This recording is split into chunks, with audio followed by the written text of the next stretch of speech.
Chapter 2: How Population Became an Environmental Problem. One afternoon in 2009, a friend and I flew home to Northern California from our Costa Rica vacation, gazing through the window and marveling at how many trees covered the land just south of San Francisco.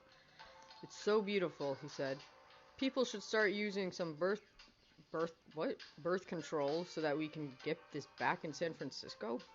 What? A lifelong resident of the city, he was struck by the contrast between the view from the airplane and the landscape of concrete, steel, and glass that had shaped everyday life in his hometown. I, on the other hand, was surprised by the casual way he linked deforestation and population growth, without any broader context. Those details didn't matter. The paradigm? Yep. Okay. The paradigm he was operating in said that a lack of forest cover had to be the result of too many people in the region. When I asked him where he thought his idea originated, he responded defensively. "What do you mean? It's obvious. It's just common sense. My idea came from me. No one has to tell me there are too many people around." Okay. "You can look out the window and see that." I tried to probe further, suggesting that he had learned this idea from somewhere: a class, a textbook, newspaper article, television ad, or conversation with an environmentalist friend. But the conversation quickly degenerated, as his insistence on the obviousness and inevitability of population growth's environmental destruction met with my own unyielding position that his ideas did not originate in his own mind. Things became heated as we descended both toward the airport and more deeply into our entrenched positions. I was struck by how the conversation brought to life a key issue I'd been grappling with in my research: how and why populationist approaches are accepted and stridently defended as common sense. It seems to be a natural and obvious connection. The more people there are consuming natural resources, the more those resources will inevitably be depleted and become scarce. Of course, the real picture is far more complex than that. And our ideas of what counts as common sense, particularly in the context of population-environment linkages, are heavily shaped by the assertions of scientists and environmentalists, many of whose ideas were historically shaped by social and political concerns.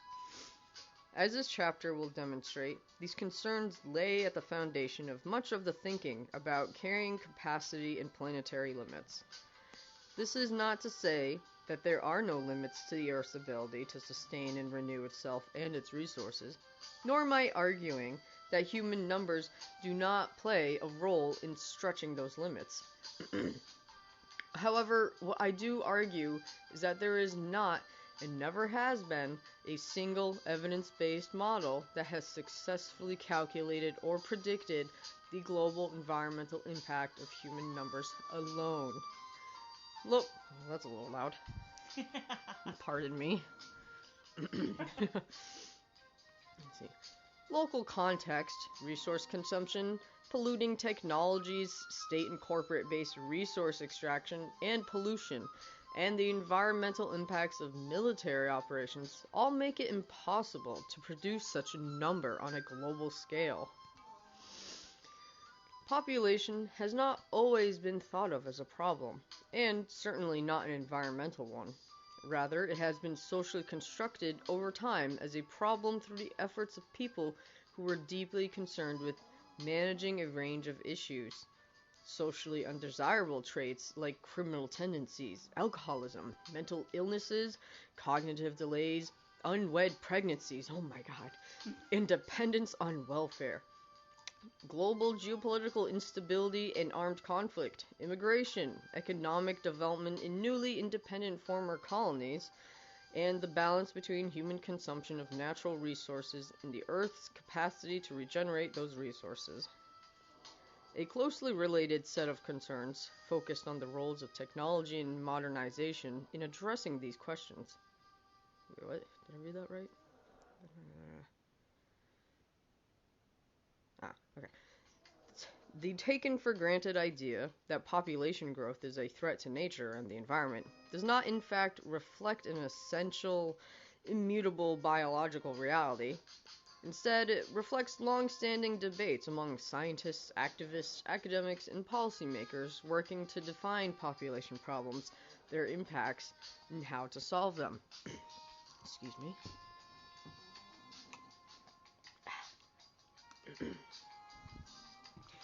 What those problems are, and the strategies designed to solve them, have changed significantly over time. For example, at the start of the 20th century, scientists and politicians, including environmentalists, were quite concerned about population decline. And were focused on increasing the population of the white US-born middle class. Yep. As this example suggests, while population itself has long been a fraught topic in the United States, there was not a singular or essential 20th century population problem, but instead a set of diverse and sometimes competing ideas making up a field of population problems. Excuse me. These problems were at the heart of complicated struggles and debates that engaged questions of policy making, resource use, ecological stability, international relations, geopolitical stability, race, and gender. Throughout these debates, struggles have centered on women. Yep. Whether and which woman should have more children or fewer, and how to bring that about through clinical interventions, laws, social policies, or moral exhortations. Is that how that's pronounced? Exhortations. Yes. Okay. These are also racialized struggles. In the U.S., whiteness in particular has been central to populationist ideas about natural resources, national identity, and global geopolitical security. This chapter is about the 20th century history of population science. It offers a critical feminist reading of the scientific ideas, theories, and concepts that have produced knowledge of population as an object of inquiry, building it over time as a problem of nature and the environment. Cool. Traversing the late 1700s to the 1970s, when the core theories of population science were produced, the chapter explores several questions. How did population become an environmental problem? What are the relationships between science, politics, and policy concerns in population-environment arguments? How did the logic of population problems come to be known as common sense? And a central related question, how do race, gender, and class inform these debates? I trace these questions through a primary focus on three conceptual, paradigmatic, and historical moments: the development of eugenic theories and nationalist discourses in the 1900s through 1920s, modernization and demographic transition theory in the 1930s through 1950s, and the concept of carrying capacity as developed and disseminated by environmentalists in the 1940s through the 1970s. Defining the problem, the emergence of population. From the earliest days of population being perceived as a bounded subject and area of inquiry, it was situated within the context of political concerns, namely questions of state and territory governance, international security, and the need for an optimal balance of land-based resources to meet the basic needs of individual members of society. These questions emerged in Europe in the 16th and 17th centuries as part of efforts to identify the basic blueprint of the ideal state. The question of ideal population size was the subject of intense debate, reflecting contrasting views across Europe. Fears of overpopulation and the ill effects of high population density began to flourish in England and Germany, while writers in Italy and France argued in favor of abundant populations as a source of political stability. Views on the significance of large populations varied widely among European thinkers. They were characterized both as providing benefits for state strength, sovereignty, and security, as well as draining resources and driving state decline. A broad change in the approach to population began to develop in England as a result of the rather sudden growth of the poor. Oh my God. A transformation that arose from both an absolute growth in human numbers as well as sudden increases in capitalist-driven inflation and enclosures of previously common agricultural lands, which left farmers devastated. Hunger became a state of daily life for the newly poor, a class that swelled dramatically, seemingly overnight. It was in this context that British state authorities began to identify poverty, crime, and overpopulation as the prevailing national problems of the day, leading to the institutionalization of the Elizabethan Poor Law, oh my God, in 1601. The law provided money, food, and clothing. The law provided money, food, and clothing to the settled poor, who were temporarily out of work. Amid heightened population anxiety in England, European writers elsewhere continued to argue that a robust and sizable population was a source and symbol of strength of a country's international leadership. Contrasting views dominated population thinking throughout the 17th century. While some authors associated large populations with idleness, waste, poverty, and potential criminal tendencies, others argued that large populations were a necessary source of labor for state projects. In the 18th century, a total revolution in population thinking occurred with the appearance of Malthusianism. British cleric and political economist Thomas Robert Malthus wrote the first book of his six-draft essay on the principle of population in 1798, theorizing that there were two basic forces that operated to create and sustain life: human sexuality, or the passion between the sexes, a necessary and vital component of human nature, and food production in the earth. These two forces were unequal and subject to the laws of nature, which were fixed, predictable, and determined by God. Sorry. It is silly. In this schema? What is that? Schema. It's not a word you see very often. No, it's not actually. For me, at least. In this schema, population grows exponentially while food production proceeds at a much slower pace. As a result, the great law of nature was required to impose natural limits on population growth. These limits, or checks, included misery, which he defined as starvation, disease, and death. Without this fixed law of nature, unchecked human population growth would inevitably exceed the Earth's capacity to produce adequate food for human survival. Malthus put forth these arguments as fundamental laws of a nature that binds all living things, plants, animals, and humans, together in the same set of natural limits. In his framework, famine is nature's resource, causing premature death to intervene when the power of population surpasses that of subsistence. Although Malthus was not the first to make these arguments, he was the first to synthesize political and scientific arguments about population into one coherent theory.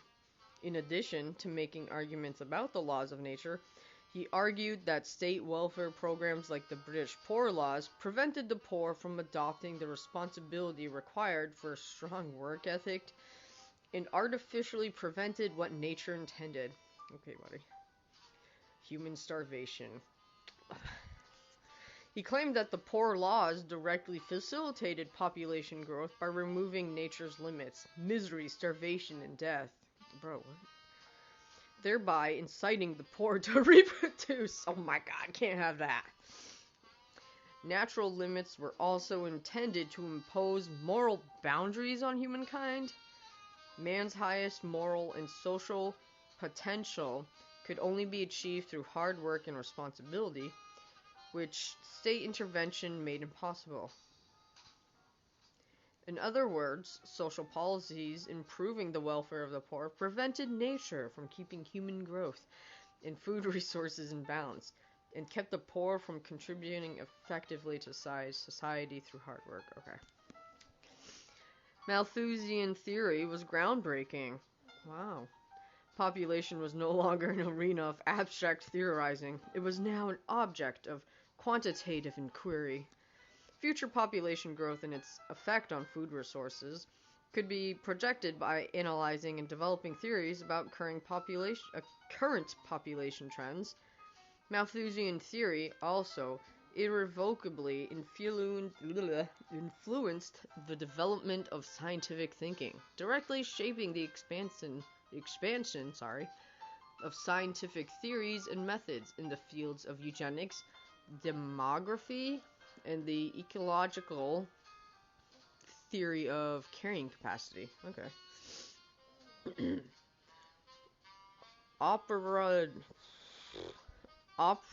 Operationalizing Malthusianism, eugenics, conservation, and the new nationalism. Okay. Malthusian ideas had a direct impact on the development of genetic science through the controversial field of eugenics. Charles Darwin was heavily influenced by Malthus as he developed his theory on natural selection. Oh boy. Writing in his autobiography, I happened to read for amusement Malthus on population and, being well prepared to appreciate the struggle for existence which everywhere goes on from long... I can't read that right. Darwin was pretty, problematic, but he's pretty misunderstood, I think. Yeah, He seems like a good person. I think there were, pros and cons. He was just another person thinking. Yeah. Oh, can you turn on the outside light? Yep. Thank you. Okay. I'm gonna reread what he fucking said. I happened to read for amusement Malthus on population and, being well prepared to appreciate the struggle for existence, which everywhere goes on from long continued observation of the habits of animals and plants, it at once struck me that under these circumstances, favorable variations would tend to be preserved and unfavorable ones destroyed. The result of this would be the formation of new species. Who are, poor people, different species of human? They are the subspecies on the subway, yes. Oh my god.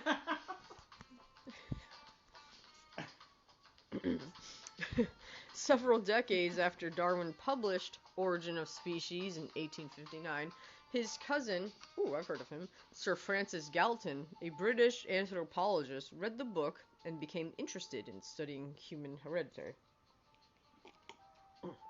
Excuse me. Based on Darwin's ideas, Galton postulated that innate moral and intellectual facilities, which are so closely bound up with the physical ones, could be selectively encouraged through human breeding, thereby producing people of superior stock. In other words, Galton thought that these characteristics were genetically grounded and transmitted from one generation to the next via DNA. Excuse me. In 1883, Galton coined the term eugenics, which he drew from the Greek word eugenes, meaning good or well-born, defining it as the science of improving stock. His theories were grounded in the idea that traits like intellectual and physical prowess, moral fiber, personality, and criminal tendencies were traits received at birth through genetic inheritance. Galton also viewed human traits and characteristics as biologically rooted in race, and transmitted through heredity, arguing that most desirable traits were possessed by races of superior stock. Yeah, namely European races. Ah, of course. Who'd be fighting amongst each other, not that any of them are equal in superiority. Yeah, right. While he communicated his ideas in scientific terms, eugenics was initially conceived as both a scientific and a political enterprise. Galton advocated state policies such as encouraging early marriage between those deemed socially superior, while refusing state welfare to those whose children displayed inferior qualities. Whoa.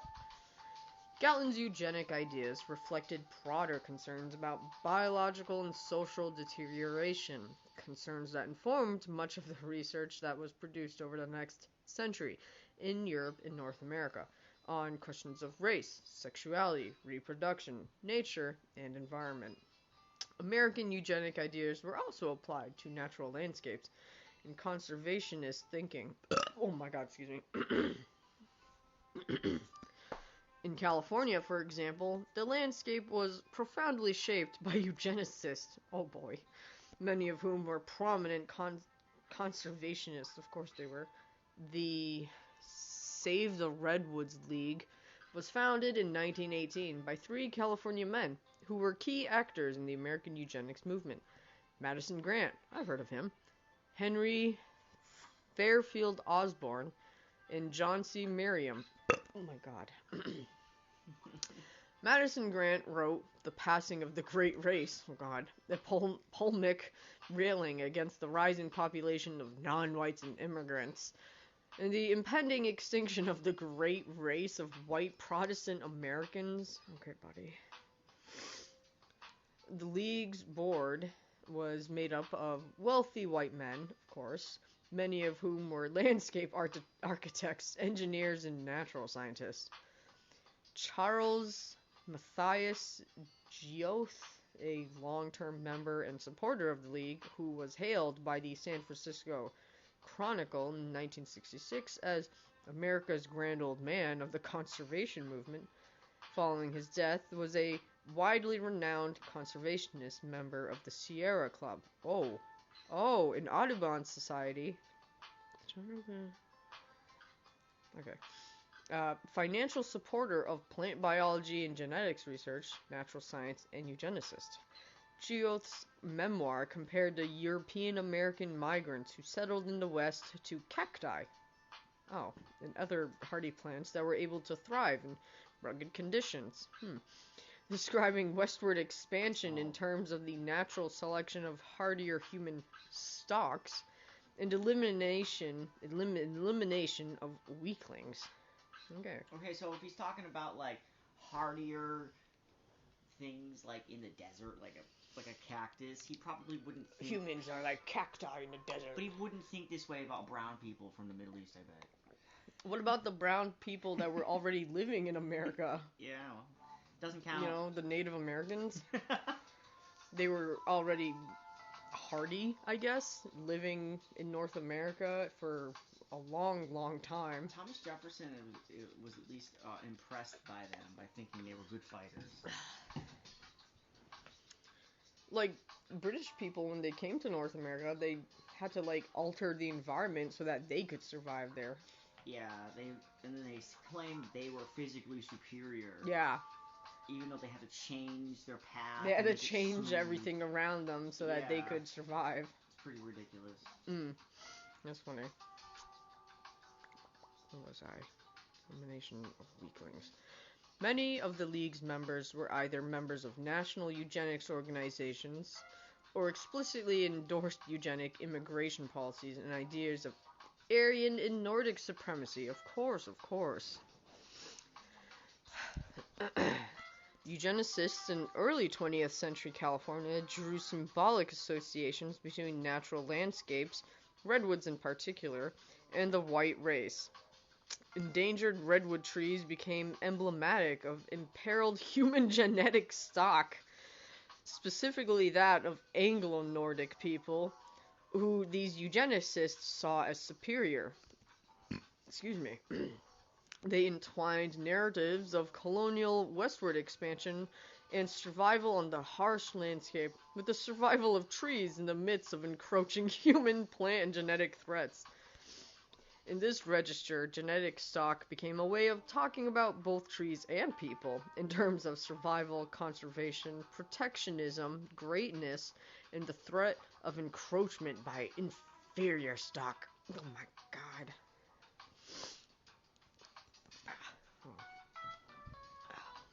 My back is starting to hurt. People like Osborne and Grant in the 1920s applied eugenic arguments to immigration, casting it as a threat to the integrity of vital plant and animal species, as well as conservation more broadly. Their target was Southern Europeans, and their language was every bit as racist as that which would follow decades down the line, of course. In their schema, genetically inferior people threatened to overwhelm native-born whites through immigration, and in tandem to overrun and overwhelm wilderness. They also saw the immigrant masses as representative of cities encroaching on wilderness areas. Okay. What? It's just, they think this way about people attacking them in their native-born white America, but not like them when they first came to America and genocided all of the indigenous peoples. Well, Manifest Destiny is a God plan. So Oh, right. God wanted us to kill everybody. Okay. Yeah. Yeah, that's in the Bible a lot, actually, just genocide here and there. Just have your daughters rape you. In a cave. Oh. Yeah, I don't remember why they were in a cave. Okay, here it is. These ideas were front and center in American politics, and in the nascent, what is that? Nascent. And in the nascent conservation movement in the early 20th century. President Theodore Roosevelt, a major proponent of eugenics and conservation, convened? Oh my god, I don't know what these words are. Convened? Oh, I thought there was an I in that word. I thought there was too. Oh, okay. Right. Theodore Roosevelt, a major proponent of eugenics and conservation, convened the first National Conservation Conference in 1908, bringing together members of Congress, scientists, governors, members of the Supreme Court, journalists, and leaders of environmental organizations. It was an unprecedented meeting. Roosevelt argued against rampant timber lodging and deforestation, lamenting the impacts it had on soil erosion and sullied waterways. The two central priority areas of the conference were the need to keep waterways free from commerce and to conserve natural resources, both of which he linked to the future of the nation itself. The conference pushed forward the point that the nation needed to manage its forests with more foresight and wisdom, not just so that future Americans would have trees to use, but so that the future of the entire nation would be bright. Conservation, or wise use, of natural resources was, in Roosevelt's eyes, the great material question of the day. These ideas were central to the new nationalism of the time, which focused on individual opportunity, combined with civic engagement and good citizenship in protection of what Roosevelt saw as the American ideal, self-advancement and increasing wealth and prosperity for American families working on their own land. Roosevelt's vision, however, was reserved exclusively for white Protestant Americans. He was an ardent eugenicist who saw race and nationalism as deeply intertwined, and he perceived a racial threat in the form of immigrants from East and Southeast Europe, one that threatened the very existence of white Protestants.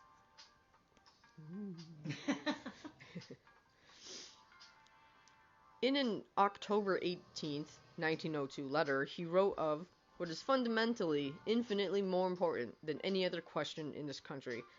That is the question of, race suicide, complete or partial. The solution he proposed was to build robust families centered on marriage and abundant children, arguing that it amounted to a moral and national duty.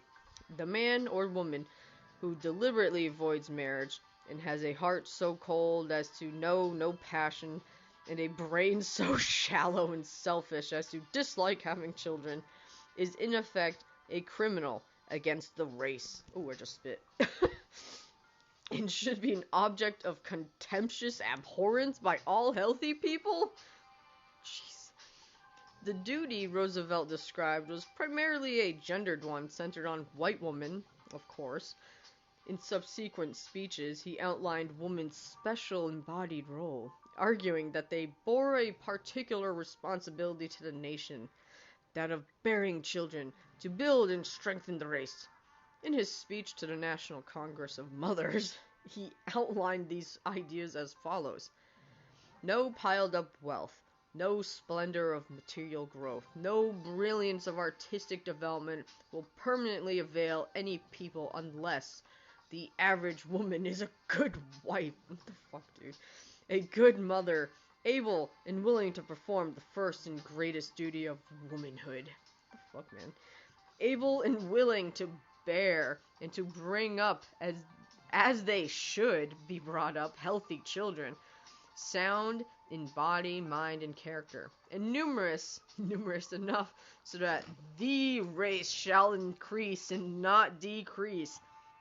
If the average family in which there are children contained but 2 children, the nation as a whole would decrease in population so rapidly that in 2 or 3 generations it would very deservedly, be on the point of extinction. Damn, chill, dude. So that the people who had acted on this base and selfish doctrine would be given place to others with braver and more robust ideals. Nor would such a result be in any way regrettable. For a race that practiced such doctrine, that is, a race that practiced race suicide, would thereby conclusively show that it was unfit to exist, and that it had better give place to people who had not forgotten the primary laws of their being. Emphasis added. Damn. Okay. Roosevelt's racial ideas were deeply entwined. Oh, jeez, that's loud.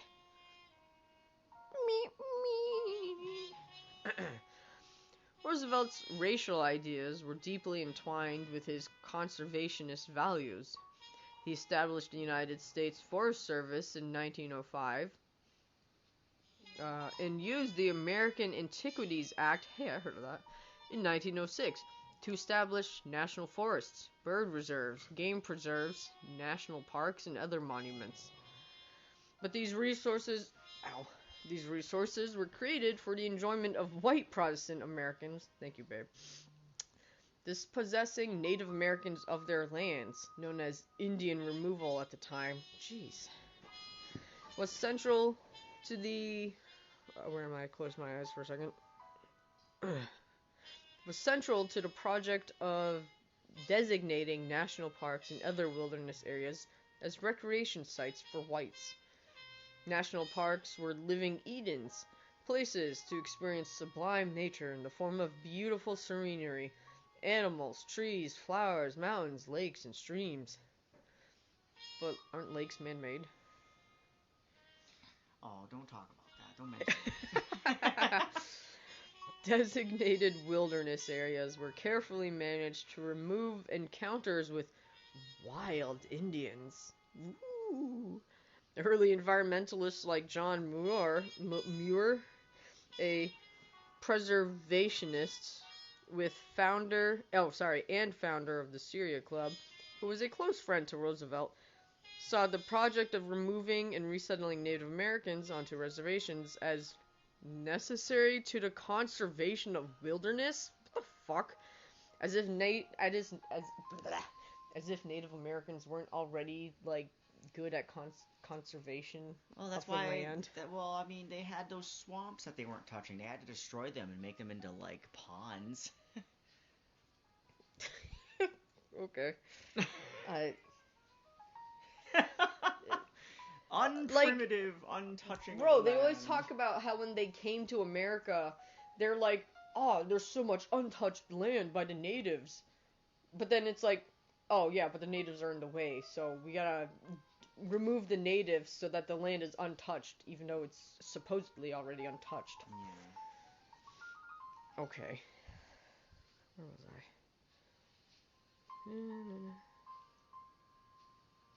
Oh my god. Okay, I accidentally looked ahead. Okay, early environmentalists like John Muir, whatever, a preservationist and founder of the Syria Club, who was a close friend to Roosevelt, saw the project of removing and resettling Native Americans onto reservations as necessary to the conservation of wilderness. Muir, who described Native Americans as dirty, gross, grim, and degraded in his travel journals. Man, might as well just call them ugly. Like, what the fuck? Contrasted their uncleanliness with the pristine beauty of nature. What? Was he saying natives were covered in dirt, but nature isn't covered in dirt or something? What is this? Even though the colonizers are the ones needing to be taught to bathe. Yeah. Like, now we have all dry skin. Yep. Conservationists promoted eugenics as vital to the sorry, it feels nice you rubbing my back. Conservationists promoted eugenics as vital to the optimization of both nature and humans. White humans, right? In a 1909 report for the National Conservation Commission, appointed by Roosevelt, the Yale economist Irving Fisher, sounds familiar, wrote that there is every reason to believe that human beings are as amenable to cultivation as other animals and plants, and concluded that the problem of the conservation of our natural resources is therefore not a series of independent problems, but a coherent, all-embracing whole. If our nation cares to make any provision for its grandchildren and its grandchildren's grandchildren, this provision must include conservation in all its branches, but above all, the conservation of the racial stock itself. Oh my god.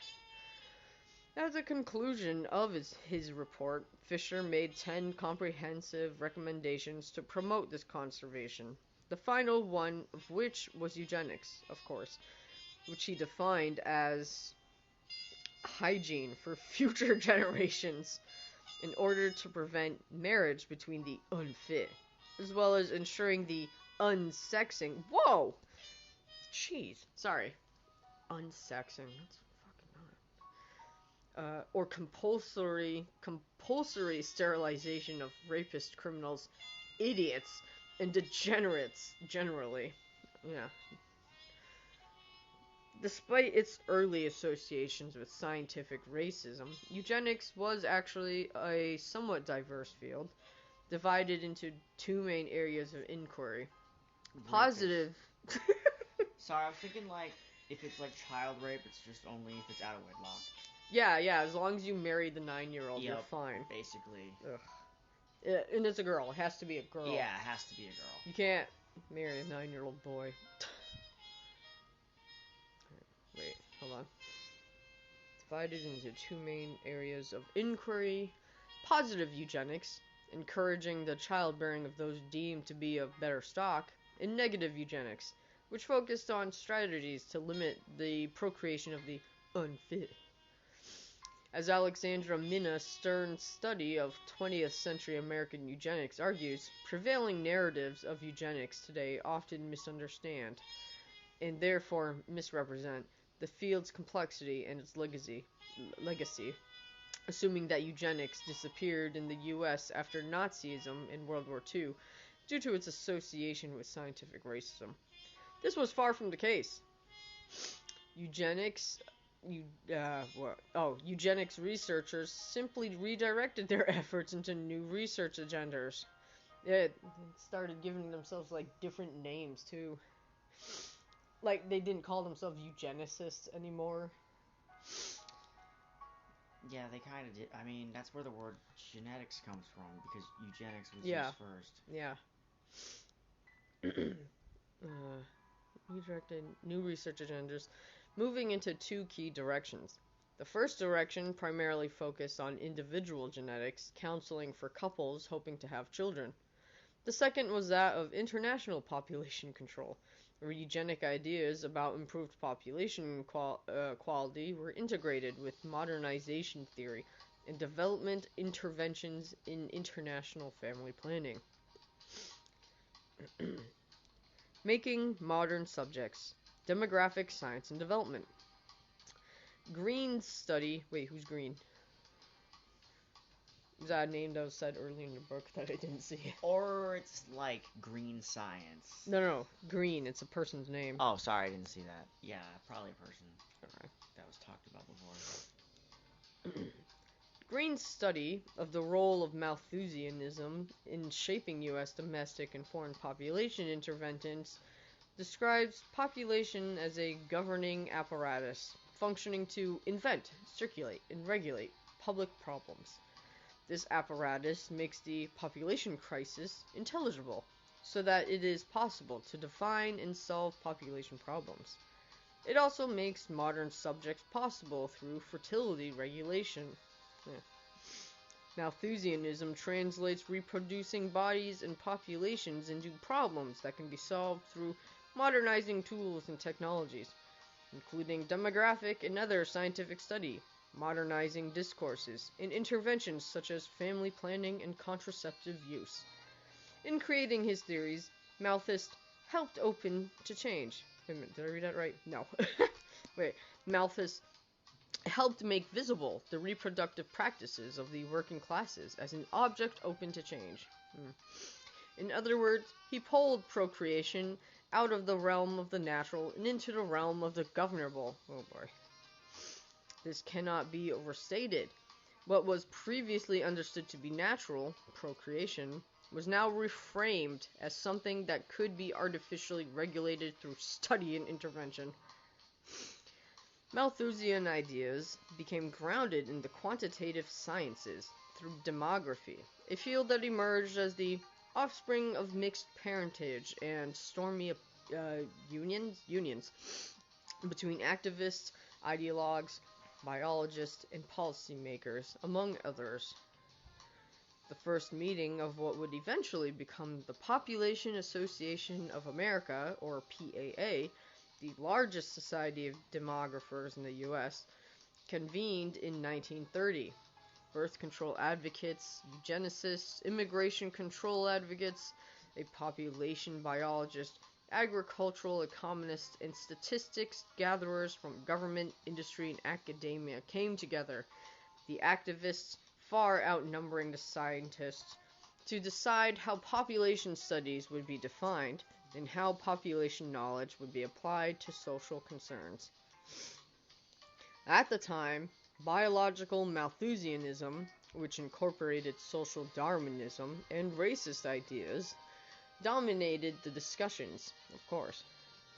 This new approach recast the smaller families of the middle and upper classes, which Malthus had lauded as economically beneficial for a state, as dangerous, a sign of selfishness, and excessive materialism. Biological Malthusians also saw feminism as part of the problem, of course they did, as most of the adherents to the birth control movement at the time were educated U.S.-born white women, precisely those who population scientists wanted to see reproducing. So educated enough, but not to the point where they're not, choosing to have... Not educated enough to be smart and independent thinkers, just educated enough to, maybe make enough money to raise children. But, having children doesn't mean you're stupid either. Just, in general, they don't want you being too smart. No, you just need to be smart enough to be able to raise children, like cook for them. I just don't like the association of automatically you have kids, so you're dumb. Like that seems. Yeah, kinda no, cruel. it's not. There are tons of people that are very smart and have children. Yeah. Probably not considered smart enough to like eugenicists and shit though. Definitely not. Especially if they're a single mother and they're doing it right. Even then. But single mothers also make less money. That's what I've heard, but I haven't done research on that. Well, supposedly like married couples just make more money. So. Oh yeah, true. So if you're getting a job and like nobody knows you're married, you're just making money like an unmarried person. This is a holdover from when larger families made more money for the economy, but this is I don't know, almost a depressing kind of topic. Even though there's moral reasons to have less people in your family. Excuse me. Less molestations, maybe. How about like education? Like I said. Yeah, education. They only want you to be educated so much that you can keep raising children, but like they don't want you getting sex education. Yeah. Because like if a kid gets sex education, they know what sex is and they can know when a predator is upon them. Yeah, but predators out of wedlock are still not socially acceptable. Yeah. So it can't just be somebody raping your child. But it's just like if a kid had sex education, knew what sex was, Exactly. knew what signs of sexual predation were, yeah, they would be able to say no. They'd be able to like say like, hey, my uncle or whatever is being weird and doing this. It's always the uncle. It's always somebody you know.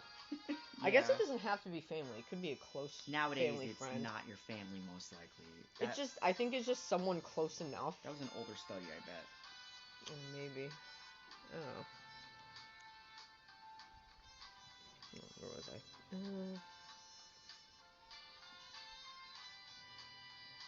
Sorry. No, it's okay. It's okay. I think I got off track anyways. Okay, I'm just gonna start this sentence over. Yeah. Biological... Can you rub my back again? Yes. It was nice. Biological Malthusians also saw feminism as part of the problem, as most of the adherents to the birth control movement at the time were educated U.S.-born white women, precisely those who population scientists wanted to see reproducing. There were divergent goals among the group. Birth controllers concerned about freedom for white women and improved living standards saw declining populations among native-born whites as a good sign, whereas biological Malthusians were pessimistic and sought to intervene and increase birth rates of native-born whites. A third growing group of population scientists emphasized compiling population statistics to make questions of population change more empirical in basis. These statisticians, is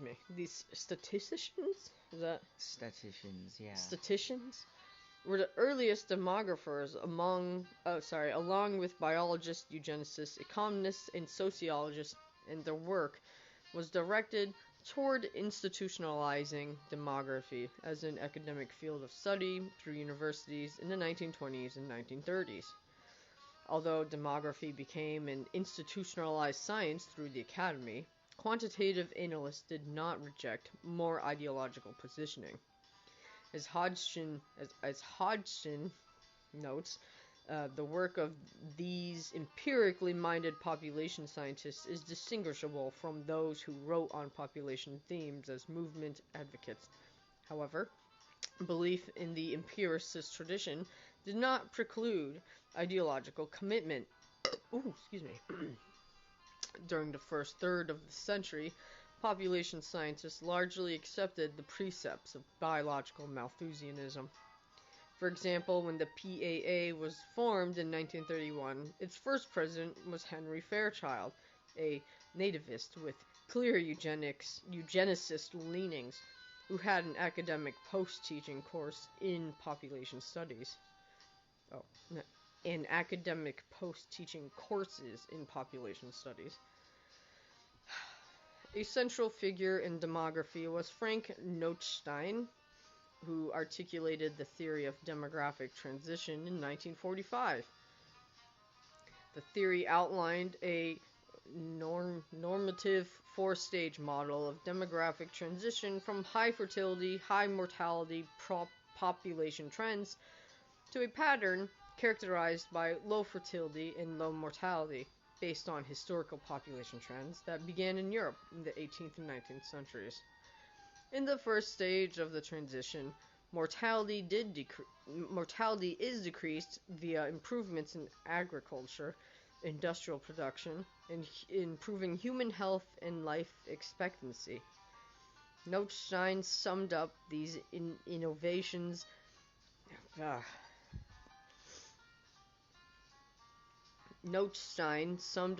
innovations up as encompassing modernization, stating that more than half the world had not begun the demographic transition. He argued that this transition could be brought on through Western intervention, such that global South countries could effectively follow the European model.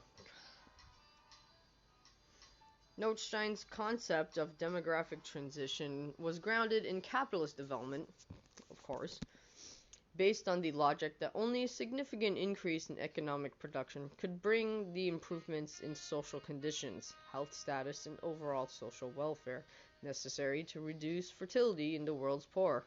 Whoa! I could only significant improvements in welfare necessary to reduce. Jeez.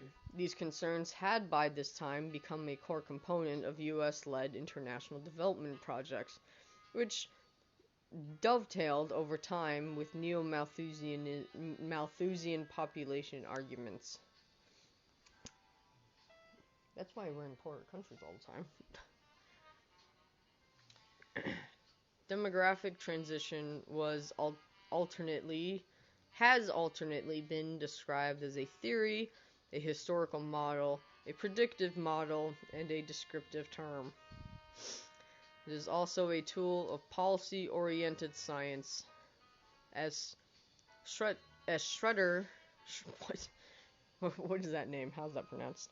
Schroeder. Schroeder, yeah. Schroeder? Oh.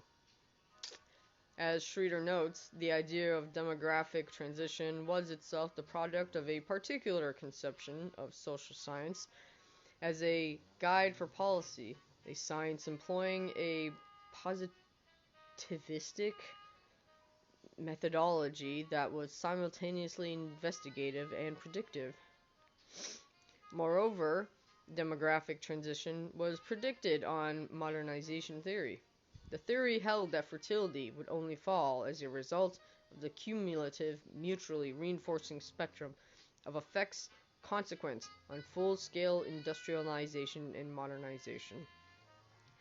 Enhanced survival, a growing culture of individualism, rising consumer aspirations, emergence of huge and socially mobile urban populations, loss of various functions of the family to the factory and the school, and decline of fatalistic in favor of co-native habits of thought. Sorry, I'm starting to get tired. Scholars have discovered abundant historical evidence to refute the empirical basis and analytic value of the demographic transition. However, the concept continues to dominate both demography and international family planning policy and programming. Demographic transition was developed to describe the historically contingent set of events, not a stable, static, or universal set of trends. It has endured in part because of its ideological pull. Oh my God. By the early 1960s, many demographers, including many illustrious figures of the discipline, decided that their task was not just to interpret the world, but to change it. Emphasis added. Demographic transition theory is based on a set of observations of fertility and mortality change over time across Europe over a period of more than 200 years. Early supporters of the theory did not presume that these shifts were uniform across the region, nor that the rate at which these shifts occur could be the same across regions, given that they were precipitated by urbanization, delayed marriage, improved sanitation and hygiene systems, modern health practices, and disease control. However, there was general pressure at the time for a policy solution to rapid population growth in the Third World. Birth control advocates had long argued that modern birth control methods could be used to intervene on high fertility rates. Social scientists increasingly began to adopt this view as well. By the end of the 1950s, demographers were advocating the position that individual changes in attitude and behavior could shift the broader demographic landscape, a reversal of the majority position from a decade earlier.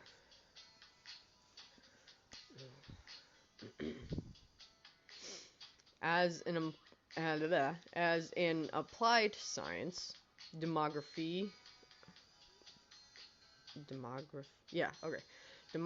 was designed to influence policy. These policy linkages became formalized in the 1940s and 1950s through a dramatic increase in network building between government economic planners, foreign policy experts, professional demographers, corporate leaders, of course, and directors of philanthropic organizations who shared the goal of reworking demographic knowledge to make it more user-friendly to policymakers. Making everything easier for policymakers and nobody else.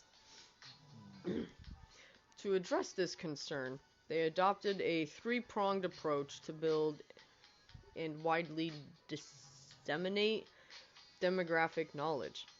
Data collecting missions to Global South countries, institutionalizing professional demography as academic and policy science via university-based population centers, and influencing professional demographers to shift their academic paradigm, the demographic transition theory, to better support prevailing political goals of the day.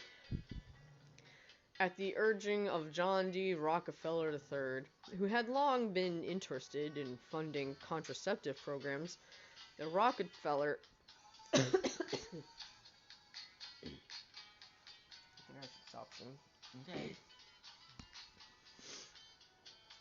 The Rockefeller Foundation funded a research mission to Asia after World War II to study the demographic context in Japan, Korea, Indonesia, and Taiwan. Excuse me.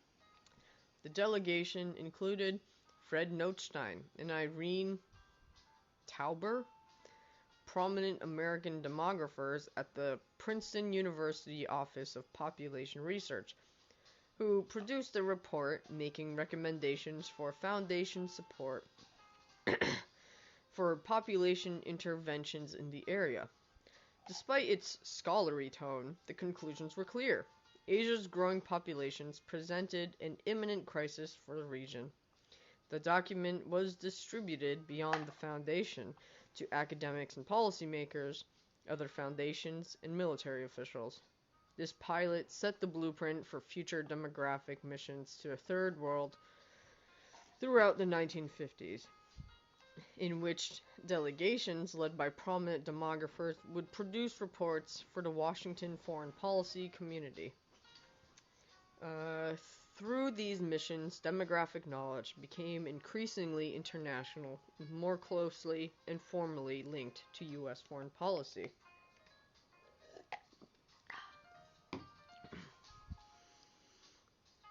Demography became institutionalized in the U.S. at university research centers with the support of the Ford Foundation and Population Council. Funders also provided support to train elite foreign scholars in demography at American universities, who would then return to their countries and work in demographic research centers or government agencies. Thus, American demographic theory and methods were spread around the world, facilitated by private philanthropic organizations. This model continued through the 1960s, with the Ford Foundation and Rockefeller funding policy-directed independent policy research centers and other scientific programs. Hold on.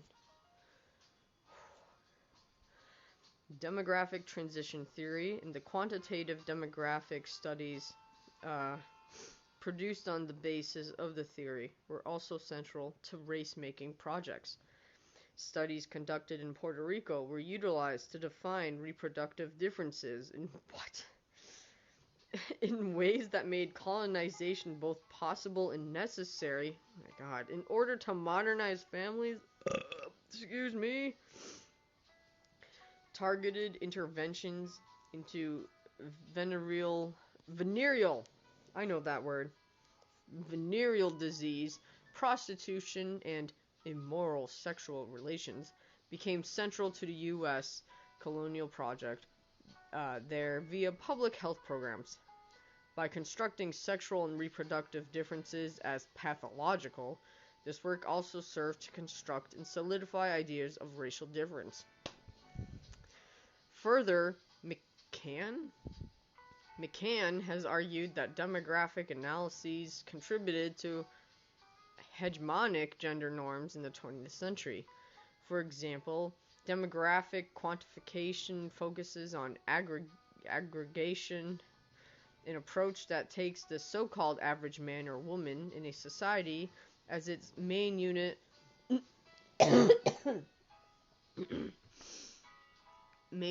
of analysis. But the ideal subjects put forth in this model were functional, men who based their reproductive decisions on market logic and economic self-assessments, and women who only entered the picture as dependent wives, despite the fact that their bodies were the terrain on which measurements of birth rates, contraceptive use, and marriage rates were made. This construction of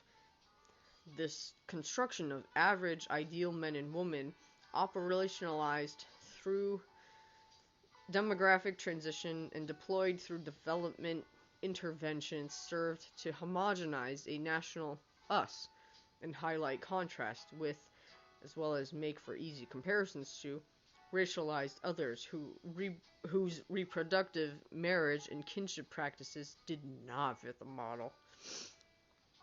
Much of the demand for demographic models and statistical analyses has come from institutions with action agendas, including governments, foundations, and international agencies to receive funding and the basic data to analyze. Demographers have had to tailor their work to be policy, relevant, and responsive to the applied interest of their clients. Well, yeah. Thus, the field has continuously had to contend with two central dilemmas. First, making and doing science in order to establish itself as a scientific field separate from policy and politics, and working closely with politically oriented actors. These practice-based realities have created a context in which, as Greenhalgh notes, the field has at times had to develop and promote theories created to meet the standards of its supporters. Yeah. Even when this conflicts with scholarly standards of empirical accuracy. Yeah, they would just make shit up and be like, this is science. And then the policymakers would be like, oh, well, science says this. Like, they just all have each other's hands in each other's pockets. Well, there has to be some grain of truth that they can sort of, like, walk on their toes Oh, with. yeah. No, they always throw in a truth here and there to make it seem like they're not lying. My voice is like, I can't anymore. Alright, sweetie. I can't. It's still recording. I will see you in the next one, guys. Well,